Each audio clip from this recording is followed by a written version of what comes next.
Good morning, Guardians. The Hijabi Gamer here, and it is Friday, and I am amazed at just how fast the week goes by. I mean, it starts slow, and then by Wednesday, it's like, whoa, and the next thing you know, it's Friday. So, it's time for another Xur location video in Original Destiny, the first Destiny, Destiny 1. You can tell this by the tower. I definitely miss this tower. This is my favorite tower. So Destiny 1, also a reminder, 48 hours. Xur arrives at the tower at 5 a.m. on Friday, Eastern Daylight Time. New Jersey, East Coast, United States, 5 a.m. Friday. And he leaves Sunday, 5 a.m. Eastern Daylight Time, New Jersey, okay? So based on your location, calculate your time. Or, as I've joked, just put a stopwatch counting down from like 46 hours just to, make sure. And once that runs out, you're basically over. As you can see, we are again in the tower. I'm surprised the number of times we still haven't gotten to the reef. I know they probably don't really do the reef much simply because you need to unlock it to get to the reef, but it hasn't been the reef for a while. Anyway, as I've said, it's in Xur's in the tower because of this purple mark. If you see this mark on the stairs, Xur's in the tower. If you don't bother looking. He's not here. So let's say you arrive late Sunday and you won't see that. He's not there. Anyway, we're heading to the left. We're heading towards the speaker. He's standing in one of my favorite spots in the tower, which is because the view is pretty spectacular. So you're going to be heading past Eva Levante. Remember when Eva Levante never left the tower? She used to always hang out the tower and give you like shaders and stuff. So there's New Monarchy. There's Eva Levante. There's the big round door that... The view from up here is gorgeous. It's just amazing. I love the view from up here. What's over there? It's an interesting part of the wall. I wonder what that is. Is that that's not the Cosmodrome. No, that's definitely not the Cosmodrome. But I wonder what that is. It's like that round X section. I don't remember. Interesting. I am now curious to know what that is. If you know what that is, let me know in the comments. Anyway, it's an okay week. Not much variety because the same gun shows up twice, which is interesting. So first off, your usual Legacy Engram. 31 strange coins. That's expensive. Not worth it. I mean, until you get at least 1,000 heavy ammo synths. Once you reach the 1,000 heavy ammo synths, then maybe you can buy a bunch of these. But I'm going for 1,000 heavy ammo synths, so that's first. Now, for the Titans, you have the ACD/O feedback fence. I wonder what it sounds like when you're like about to go out for a fire team, right? A bunch of Guardians standing around together. It's like, hey, Bob, Titan dude, Bob, you bring your ACD/O feedback fence? What? You don't have your ACD/O feedback fence? Taking damage from a melee attack deals damage in the area around you. So it's basically the Titan version of the Don't Touch Me's. For the Hunter, if you get melee damage with the Don't Touch Me's, you go invisible. With the Titan, you do damage around you. Don't get me wrong, I know I'm a Hunter main, but I will not deny that, when I do stuff like the Nightmare Forest with 2 Titans, we get a lot more done. So I won't deny it. Titans are master damage dealers. Not gonna deny it. As much as I love Hunters. Hunters are... But yeah, I love the fact that actually totally fits. So for the Hunter, no, Don't Touch Me makes you go invisible. For the Titans, you take damage, and if you take damage from a melee attack, and you do damage in an area around you. Totally fits. For the Hunters, you have the Young Ahamkara Spine. Increased trip mine grenade duration. Gain an additional trip mine grenade charge. People have said this is great for the Crucible. I've said this before. I prefer the Frosties, which gain tight turn radius and faster grenade and melee regeneration. Not sure which is better. Excuse me. You get increased duration. That's the thing, you do get increased trip mine grenade duration, which I should switch to trip mine simply because my aim with grenade sucks, because all I ever use is the tracker ones. So yeah, now I know all I have to do is just throw a grenade nearby, and it will find enemies. So I should really practice my grenade aim. Gain an additional trip mine grenade charge. So the question is, does Frosties recharge it faster, or do you get more with this? But let me know in the comments. I know people have said this is good for the Crucible. For the war, oh, this looks cool. Oh, that looks definitely cool. That's one of the few looking tight Warlock helmets.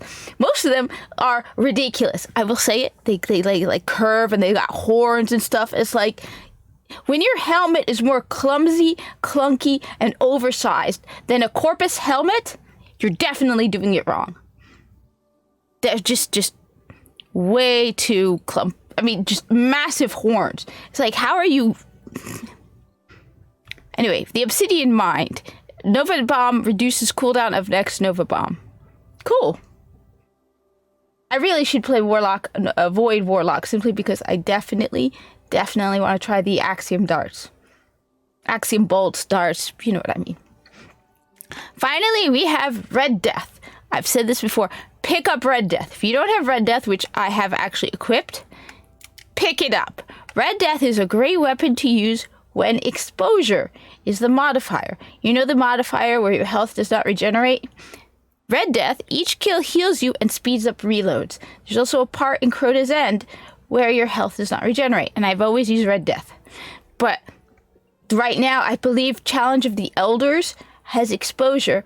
That's why I have Red Death equipped. So I've said this before. If you don't have Red Death, pick it up. It's a good weapon to have.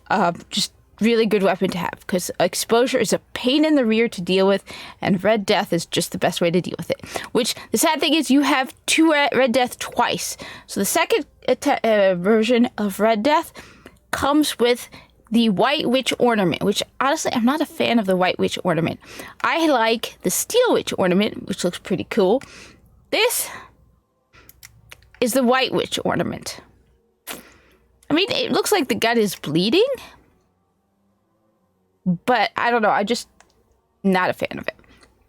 I think this one looks way cooler. So if you buy the bundle, so you can either buy Red Death by itself, or you can buy it with the ornament. I highly recommend, at the very least, getting Red Death. Next, finally, you have Invective and Storm's Reproach, which has come up a few times before. I do like Invective.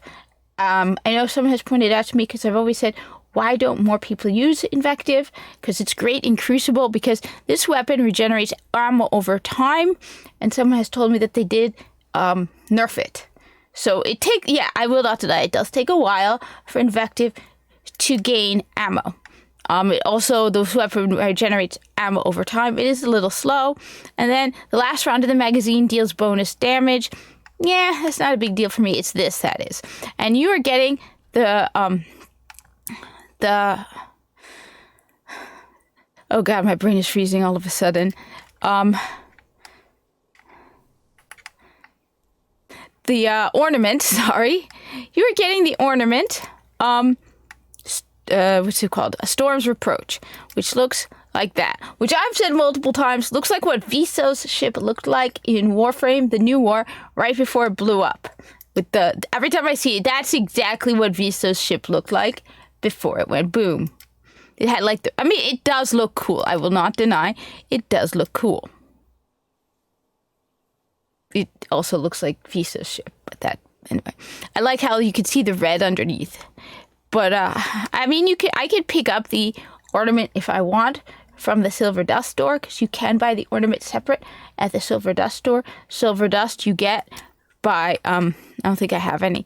Those, packages you get from doing various events in the game, they will give you silver dust. If you dismantle ornaments, you will also get silver dust. So like I'm at 144.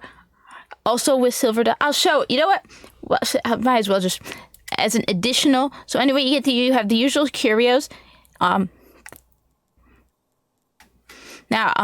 Since might as well. All right, so that's Zur. I'll show you again where the Silver Dust store is, in case you don't know. And